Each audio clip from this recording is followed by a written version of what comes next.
کا روضہ قریب آ رہا ہے، بلندی پہ اپنا نصیب آ رہا ہے۔ بسم اللہ الرحمن الرحیم، رب اشرح لی صدری ویسر لی امری واحلل عقدۃ من لسانی یفقہوا قولی۔ مکہ حرم میں، حرم مکہ میں حسب دستور ایک محفل جمی ہوئی ہے۔ ایک واقعہ، ایک محفل جمی ہوئی ہے، سارے سرداران بیٹھے ہیں۔ کتنے میں سردار ایک اجنبی کو اپنی جانب آتا ہوا دیکھتے ہیں۔ اجنبی قریب آتا ہے، ایک فریاد کرتا ہے، درخواست کرتا ہے، گزارش کرتا ہے۔ کیا فریاد کرتا ہے کہ ہے کوئی مکے میں جو مجھ مظلوم کو میرا حق دلا سکے، جو مجھے انصاف دے سکے؟ تو پوچھا جاتا ہے کہ تیرا کیا حق ہے، کس سے دلایا جائے، کیا معاملہ ہوا؟ کہتے ہیں میں گھوڑوں کا تاجر ہوں، تمہارا جو سردار ہے ابو الحکم، ابو جہل کہتے ہیں اس کو، پہلے ابو الحکم کہا جاتا تھا، سے پہلے ابو جہل نے مجھ وہ تو ظاہر ابو الحکم کیا کہ مخاطب کر رہا تھا۔ ابو جہل کے بارے میں کہتا ہے کہ اس نے مجھ سے گھوڑا ادھار خریدا تھا، لیکن اب وہ مجھے میری رقم ادا نہیں کر رہا، بلکہ اب تو یہاں تک کہہ رہا ہے کہ میں بڑا سردار ہوں، ہے مکے میں، پورے مکے میں کسی کی جرت کی مجھ سے سلسلے میں بات بھی کر سکے، اب تو جو چاہے کر لے، معاملہ ختم ہو گیا۔ تیرا فائدہ اسی میں ہے کہ اس سے پہلے کہ تیرے باقی گھوڑے، تیری باقی سواریاں بھی تیرے ہاتھ سے نکل جائیں، تو مکے سے چلا جا۔ تو اب میرے پاس اور کوئی امید، کوئی چارہ نہیں ہے، میں آپ سب سرداران کے پاس آیا ہوں کہ سردار لوگ تو حقداروں کو حق دلانے کی وجہ سے ہی سردار کہلاتے ہیں نا، آپ تو سردار ہیں۔ اب محفل میں سارے سردار بیٹھے ہیں، پارٹیاں تو ساری ایک ہی ہیں، گروپ تو سارا ایک ہی ہے، ایلیٹ ہے نا سارا۔ اب محفل میں بیٹھے سردار نے بہانہ کرتے ہوئے ابو جہل کی حمایت کرتے ہوئے کہا کہ یقیناً وہ ہمارا بڑا سردار ہے، یقیناً، اور ہمیں کیا پتا کہ تم سچ بول رہے ہو سکتا ہے تم نے گھوڑا بیچا ہی نہ ہو، یہ بھی ممکن ہے کہ اگر تم نے سے گھوڑا بیچا بھی ہو تو تم نے اسی وقت اس کی قیمت بھی قیمت ادا ہو گئی اس کی، اور تم جھوٹ بول رہے ہو۔ اور آخری بات یہ جو سچی بات، یہ بات تو سچ کی کہ بھئی ہم سرداران مکہ اپنے کسی سردار کے خلاف جا ہی نہیں سکتے، اس لیے تمہاری بہتری واقعاً اسی میں ہے کہ مکے میں رہتے ہوئے مکے کے کسی سردار اور خاص طور پر ابو جہل کے خلاف بات نہ کرنا، ورنہ وہ جس نے ابو جہل نے باقی گھوڑوں کے چھن جانے کی بات کی ہے نا، تو باقی ایسا ہی ہو جائے گا۔ اس نے یہ کہا اور محفل میں ایک قہقہا بلند ہوا، یعنی سب ایک طریقے سے ہنس رہے ہیں، کیونکہ ظاہر ہے ان سرداروں کی حکمرانی تھی وہاں پہ، ہر انداز سے حکمرانی تھی۔ یہ ایک کلاسک ایگزامپل بھی ہے کہ اس زمانے میں جو ہم کلام میں سنتے ہیں، اکثر کلاموں میں سنتے ہیں ہم کہ کس طریقے سے جو ہے وہ دورہ تھا شیطنت کا، بے انصافی کا، اور کیسے میرے آقا نے آ کے ماحول بدلا۔ یہ اس کی ایک مثال بھی ہے کہ یہ it is one of many examples. اب یہ سارا ماحول چل رہا تھا کہ اگر میں اپنے الفاظ میں بات کروں تو یہ وہ لمحہ تھا جب شیطان نے اس محفل میں ایک انٹری ماری۔ وہ کیسے، کیا کیا؟ دیکھیں یہ وہ دور تھا کہ جب اللہ کے رسول مکے کی گلیوں میں کلمہ توحید کی دعوت دیتے نظر آتے تھے، یہ وہی والا ٹائم پیریڈ تھا، اور چند اہل ایمان کے علاوہ کوئی قبول نہیں کر رہا تھا ان کی دعوت۔ اور وہ جو چند توحید پرست تھے بھی، وہ ابو جہل کے ظلم اور بربریت کا شکار تھے۔ سارے واقعات آپ نے سنے ہوئے کس کس طریقے سے ظلم ہوتا تھا۔ اور ابو جہل، مطلب میں کیا کہوں، یہی وہ بدبخت ہے جس کے حصے میں رسول اللہ کی سب سے بڑھ کر دشمنی آئی تھی۔ تو ایک طرف سرکار دو عالم جتنی شدت سے دین حق کی دعوت دیتے نظر آتے، گویا اتنی شدت سے ابو جہل اس دعوت حق کی مخالفت کرتا نظر آتا۔ تو اب یہ میں نے عرض کیا کہ شیطان نے انٹری ماری اس محفل میں۔ وہ کیسے ہوا؟ یہ کہ اس نے ایک سردار کے دل میں ایک بات ڈالی۔ کون سردار؟ وہی جو ہنس رہے ہیں ایک شخص پہ جو انصاف مانگنے آیا ہے۔ اس نے ایک دل میں بات ڈالی، کیا؟ وہ یہ کہ کیوں نہ اس موقع سے فائدہ اٹھایا جائے۔ اس موقع سے کیا فائدہ اٹھانا ہے؟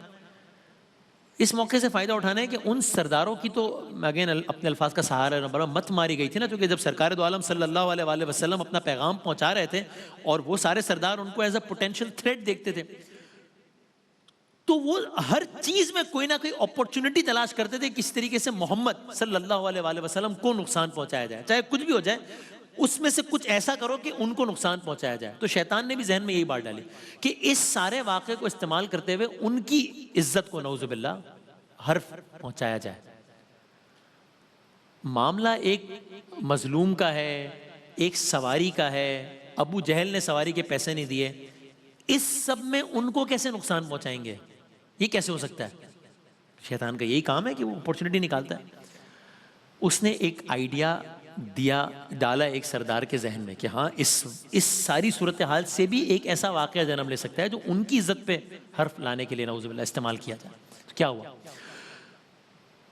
اس نے یہ ذہن میں ڈالا کہ اس تاجر کو محمد صلی اللہ علیہ وآلہ وسلم کے پاس بھیج دیا جائے، یعنی شیطان نے خیال ڈالا کہ تم ایسا کرو، اس کو ان کے پاس بھیج دو اور اسے بتا دیا جائے کہ بھائی مکے میں تو، یعنی یہ اپنے طور پر طنز کر رہے ہیں کہ مکے میں تو ایک ہی آدمی جو دعویٰ کرتا ہے کہ وہ مظلوموں کو حق دلانے کے لیے آیا ہے، تو وہاں چلے جاؤ، بڑا دعویٰ ہے ان کا۔ یہ کیوں کہہ رہا ہے؟ اس لیے کہ یہ سردار یہ سوچ رہا ہے کہ اس طرح محمد صلی اللہ علیہ وآلہ وسلم کو ابو جہل کے سامنے لا کر کھڑا کر دے گا اور آگ کو مزید ہوا دے گا، تو اس سازش سے بہت فائدے ہوں گے۔ مثلا ایک فائدہ یہ ہوگا کہ اس مظلوم کا حق، وہ یہ سردار یہ سوچ رہا ہے کہ بھئی محمد صلی اللہ علیہ وآلہ وسلم تو اس مظلوم کا حق ابو جہل سے نہیں دلا سکیں گے نا، یعنی ابو جہل کیوں دے گا ان کے کہنے پہ؟ آپ نہیں دلا سکیں گے، تو اس سے کیا ہوگا؟ نعوذ باللہ نعوذ باللہ، ان کا جو دعویٰ ہے وہ غلط ثابت ہو جائے گا۔ ہم مذاق اڑائیں گے پھر کہ وہ کہتے ہیں حقدار کا حق دلانے کے لیے آئے ہیں، تو یہ تو کر نہیں سکیں گے وہ، تو یہ تو بڑا اچھا ہو جائے گا۔ ایک اور فائدہ بھی ہوگا، وہ کیا؟ بھئی فرض کریں کہ ابو جہل اور محمد صلی اللہ علیہ وآلہ وسلم کا آمنا سامنا ہو بھی جاتا ہے، تب بھی فتح تو ابو جہل کی ہوگی ان کے خیال میں بظاہر،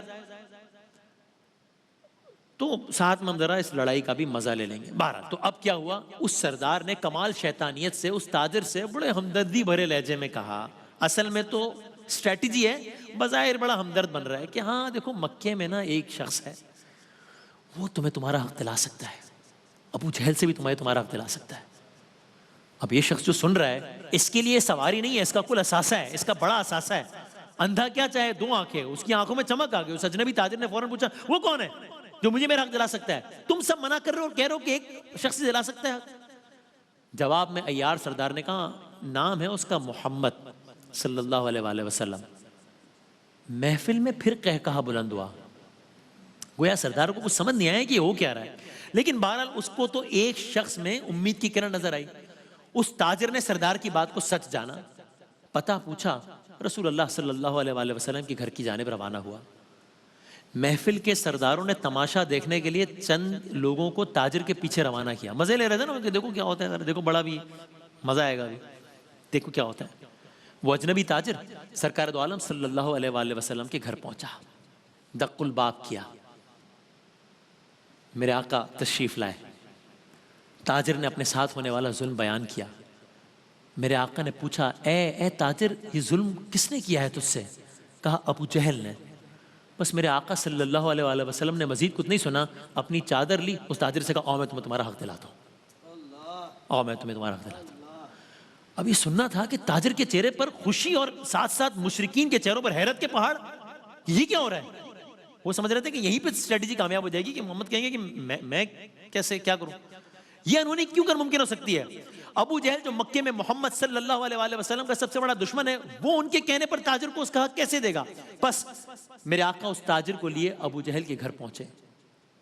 سرداروں کی اس محفل میں ابو جہل تو موجود نہیں تھا نا، رسول اللہ نے ابو جہل کے گھر کا دروازہ کھٹکھٹایا۔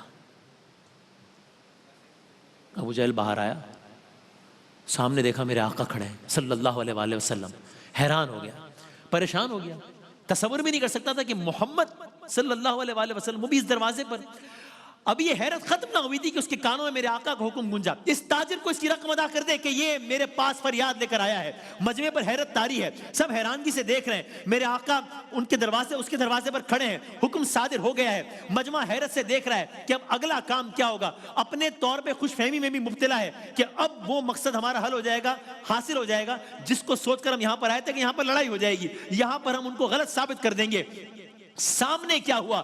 ادھر ابو جہل کی سمجھ میں کچھ نہ آیا، لیکن اس کا دل، اس کی آنکھیں میرے آقا کی ہیبت سے اس کی آنکھیں پھٹی جا رہی تھی۔ میرے آقا کا روب، دبدبہ، جلال ہی کچھ ایسا تھا۔ اس نے کچھ بولنا چاہا تو لوگوں نے اچانک ایک عجب منظر دیکھا۔ لوگوں نے دیکھا ابو جہل کا چہرہ سیاہ ہونا شروع ہو گیا، ابو جہل کا حلق خشک ہونا شروع ہو گیا، ہاتھ پیر کانپنے لگے۔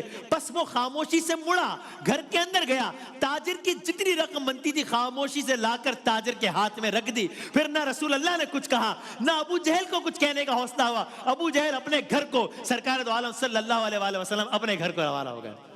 یہ میرے آقا کا روح، دبدبا، یہ میرے آقا کی عظمت. بس آخری جملہ، وقت ختم ہو رہا ہے. یہاں تو خاموشی رہی، لیکن ساتھ آنے والوں نے گویا مکے میں بریکنگ نیوز کا ایک بم پھاڑ دیا کہ بڑا چھوٹا، مرد عورت بوڑھا جوان، ہر محفل ہر جگہ یہی موضوع تھا. ابو جہل محمد صلی اللہ علیہ وآلہ وسلم سے ڈر گیا. ابو جہل نے محمد صلی اللہ علیہ وآلہ وسلم کا حکم مان لیا. ابو جہل محمد صلی اللہ علیہ وآلہ وسلم سے شکست کھا گیا. تو بس پھر ہم کیوں نہ کہیں جاتے جاتے کہ صاحب تاج عزت پہ لاکھوں سلام، واقف راز فطرت پہ لاکھوں سلام، قاسم کنز نعمت پہ لاکھوں سلام، مصطفیٰ جان رحمت پہ لاکھوں سلام، شم بزم ہدایت پہ لاکھوں سلام، جس کو بے چین رکھتا تھا امت کا غم، نیک و بد پہ رہا جس کا یکساں کرم، وہ حبیب خدا، وہ شفیع امم، شہریار امم، تاجدار حرم، نوبہار شفاعت پہ لاکھوں سلام. نور افشاں ہوا جب وہ بتھا کا چاند، دیکھنے آئے سب روئے طیبہ کا چاند، آسماں پر پڑا مان دنیا کا چاند، جس سہانی گھڑی چمکا طیبہ کا چاند، اس دل افروز ساتھ پہ لاکھوں سلام. آخری شعر، جس گھڑی یاد باب حرم آ گیا. آج کی شب یہ دعا کرتے ہیں اللہ تعالیٰ سب کو مدینہ منورہ کی زیارت کرائے. جس گھڑی یاد باب حرم آ گیا، سوز فرقت سے آنکھوں میں نم آ گیا. ابھی ہم بریک میں تھے، ایک صاحب مدینہ منورہ کی زیارت کے لیے گئے ہوئے، وہ ویڈیو کال پہ زیارت کرا رہے تھے اور یہاں سب کی آنکھیں نم تھیں. جس گھڑی یاد باب حرم آ گیا، سوز فرقت سے آنکھوں میں نم آ گیا، موج میں جب وہ عیسیٰ حشم آ گیا، جس طرف اٹھ گئی دم میں دم آ گیا، اس نگاہ عنایت پہ لاکھوں سلام. ایک وقفے کے بعد دوبارہ حاضر ہوتے ہیں. کا روزہ قریب آ رہا ہے، بلندی پہ اپنا